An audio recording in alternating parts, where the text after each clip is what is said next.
Information सीखूंगा इसलिए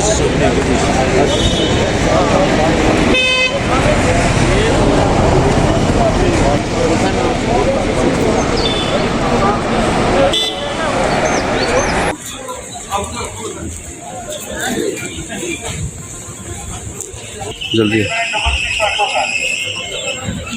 Anantnag Rajouri पार्लिमानी seat पर votes की गिनती का अमल शुरू हो चुका है। अनंतनाग राजौरी पार्लियामेंट्री सीट के काउंटिंग सेंटर्स दो जगह पर कायम किए गए हैं, जहां 11 असेंबली सीट्स की जो काउंटिंग है वो अनंतनाग में होगी, जबकि राजौरी व पुंछ अजला की कुल 7 असेंबली सेगमेंट्स की जो वोट्स की काउंटिंग है वो राजौरी गवर्नमेंट पीजी कॉलेज में बनाए गए काउंटिंग सेंटर में होगी। हमें जो जानकारी फिलहाल दी गई है उसके मुताबिक बैलेट पेपर्स की काउंटिंग का अमल शुरू हो चुका है और यहाँ इस काउंटिंग सेंटर को पूरी तरह से छावनी में तब्दील किया गया है और सख्त तरीन हिफाजती इंतजामात रखे गए हैं। मजीद ये जानकारी भी दी गई है कि तकरीबन 9 बजे और 9:30 के आसपास ट्रेंड्स आना इस सीट पर शुरू हो जाएंगे। राजौरी से जीके टीवी के लिए मैं सोबत भार्गव।